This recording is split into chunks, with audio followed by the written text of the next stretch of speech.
네, 안녕하세요. 약드라이브의 칼로리입니다. 자, 이제 약국에서 코로나 바이러스 19 검진 키트가 판매가 시작이 됐습니다. 앞으로는 이제 편의점까지 확대가 될 것으로 예상이 되는데요. 이 제품은 기존의 PCR 방법을 대체할 수는 없습니다. 대체할 수는 없고 보조적으로 사용을 할 수 있는 제품이라고 생각을 하셔야 됩니다. 장갑을 좀 착용하고 하시는 것이 좋습니다. 이 라텍스 장갑이 없으시면은 집에 있는 위생 장갑을 사용하셔도 좋겠고요.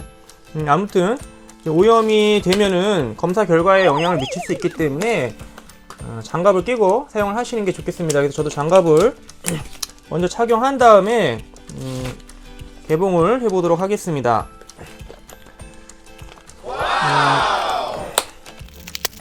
네, 일단 뭐 설명서가 나와 있네요. 네, 설명서는 열어보시면 이제 앞면에는 그림으로 어떻게 사용하면 되는지 자세하게 나와 있고요. 뒷면은 이 제품에 대한 여러 가지 주의사항 같은 것들이 나와 있습니다.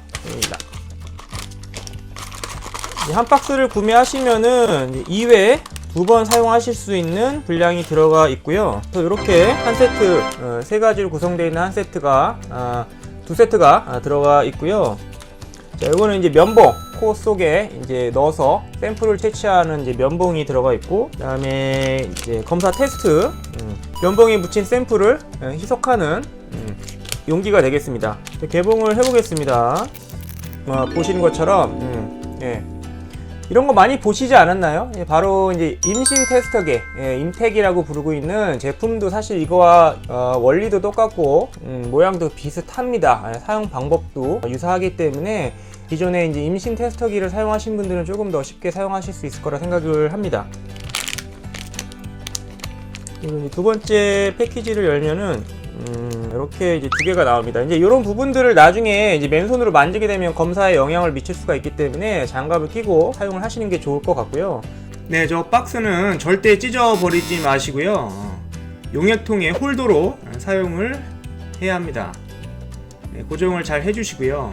자, 이제 면봉을 이용해서 샘플링을 시작하도록 하겠습니다. 면봉을 개봉한 후에 면봉 앞쪽은 만지지 마시고 끝을 잡고 코 속에서 샘플링을 진행을 해야 하는데요. 각각 코에서 한 10번 정도 돌려가면서 구석구석 샘플링을 하시면 되겠습니다.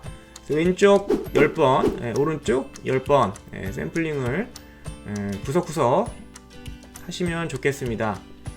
끝나면 바로 용액통에 있는 용액에 면봉 끝을 넣어서 면봉에 붙어있는 샘플이 용액으로 잘 섞일 수 있게 휘저어 주시면 됩니다.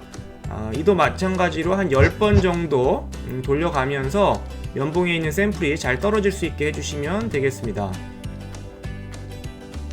혹시나 면봉 끝에 바이러스가 묻어 있을 수도 있기 때문에 끝난 면봉은 잘 보관을 하셔야 되겠고요. 용액통에 이제 노즐을 장착을 해서 이제 검사용 디바이스에 떨어뜨릴 준비를 해주시면 되겠습니다. 네, 검사용 디바이스에 노즐을 가까이 대서 이제 떨어뜨리시면 되는데, 중요한 것은 여기서 정확하게 4방울을 떨어뜨리셔야 합니다. 너무 양이 적거나 너무 많으면 검사에 영향을 미칠 수 있기 때문에 정확하게 4방울 떨어뜨리시면 되겠습니다. 네, 이제 검사가 다 끝났고요. 네, 이제 15분을 기다리시면 되는데요. 네, 과연 결과가 어떻게 나왔을까요? 네, 보시는 것처럼 한 줄이 나왔습니다. 자, C는 양성 대조군이기 때문에 C에 있는 라인은 무조건 나와야 됩니다. 만약 C 부분에 라인이 보이지 않는다면 이 검사 결과는 믿을 수가 없습니다. 이 T 쪽에 라인이 보이면 양성이고, 보시는 것처럼 T 부분에 라인이 보이지 않으면 이제 음성으로 우리가 판독할 수 있겠습니다. 예, 키트에는 지퍼백이 포함이 되어 있습니다. 혹시나 양성이 나왔을 경우에는 키트에 사용되어 있는 디바이스나 용액통, 장갑, 면봉 등등의 이제 바이러스가 실제로 묻어 있을 수 있기 때문에 반드시 검사가 끝난 후에는 모든 장비와 재료를 지퍼백에 잘 담아서 오염되지 않게 밀봉을 잘 하신 다음에 잘 폐기를 하셔야겠습니다. 그러니까 이 제품을 사용해서 양성과 음성이 나왔을 때 이것을 100% 신뢰하기는 좀 어렵다는 점이죠. 이 키트는 여러분들이 잘 알고 계시는 임신 테스터기와 같은 원리로 작동을 합니다. 바이러스, 항원이죠. 항원이 들어오면 우리 몸에서도 항체가 그 항원, 바이러스를 인식해서 야, 얘 이제 없애야 돼. 그래서 이제 공격을 하겠죠. 무찌릅니다. 이런 것처럼 이 키트 같은 경우도 이제 여기 안에 쉽게 얘기해서 항체 같은 게 들어있다라고 보시면 됩니다. 그래서 항원이 있으면 그 항체가 그 항원에 붙어서 인식을 해서 어떤 색깔을 냅니다. 그래서 그 색깔이 있느냐 없느냐를 통해서 우리가 양성이다, 음성이다를 판단하는 그런 원리라고 생각을 하시면 되겠습니다. 네, 그래서 이 제품의 어떤 성능적인 면에서 좀 살펴보자면은 우리가 보통 이런 검사 키트, 검사 방법을 이제 판단하는, 평가하는 데 기준은 크게 민감도와 그리고 특이도, 이 두 가지를 보고 판단을 합니다. 네, 그래서 이제 민감도라 하면은 얼마나 민감하게 잡아내느냐를 뜻합니다. 그러니까 양성을 얼마나 양성으로 잘 잡아내느냐가 바로 민감도고요. 특이도는 반대로 음성을 얼마나 음성으로 잘 가려내는지를 판단하는 기준이 바로 특이도라고 이해하시면 되겠습니다. 그래서 이 제품 같은 경우도 감염 의심이 되는 사람 145명을 가지고 판단을 한 것입니다. 실제로 양성인 사람은 이제 40명이었고요. 음성인 사람은 나머지 이제 105명이었습니다. 예. 이 키트의 이제 민감도는 이제 82.5%가 나왔고요. 특이도는 100%가 나왔습니다. 이게 무슨 말이냐면은 예를 들어서 확진자 100명이 있다고 생각을 하죠. 확진자 100명이 이 키트를 사용했을 때에는 확진자면은 PCR로 양성이 나온 사람들이죠. 이 사람들이 이 키트를 사용했더니 100명 중에 한 82명 정도만 양성이 나왔다는 뜻입니다.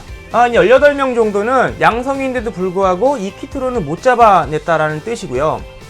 특이도가 100%라는 얘기는 확진자가 아닌, 그러니까 음성인 사람 100명이 있습니다. 반대로 PCR 검사를 통해서 음성이 나온 이 사람들이 이 키트를 사용했을 때에는 모두 100%에서 음성이 나왔다.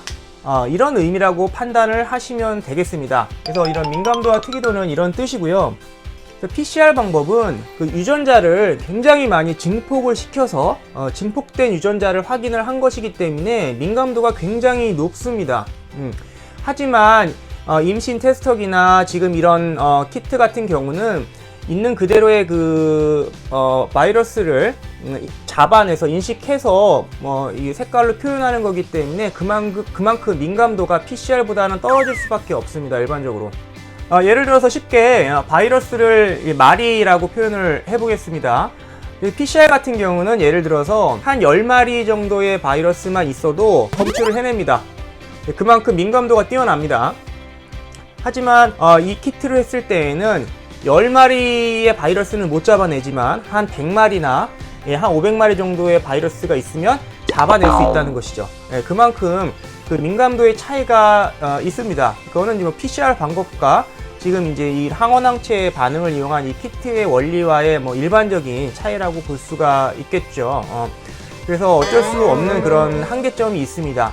또한 뭐 이 키트 같은 경우도 지금 뭐 145명 정도 굉장히 작은 그룹에 있는 사람들로 이제 임상을 테스트를 해서 승인을 이제 받은 거기 때문에 아직까지는 좀 이 민감도와 특이도를 표현하는 데 조금 부족함이 사실 좀 있습니다만, 아무튼 지금 이 키트의 어떤 사용이 좀 필요로 하고 또 의미가 있기 때문에 조건부로 승인을 내준 걸로 생각이 듭니다.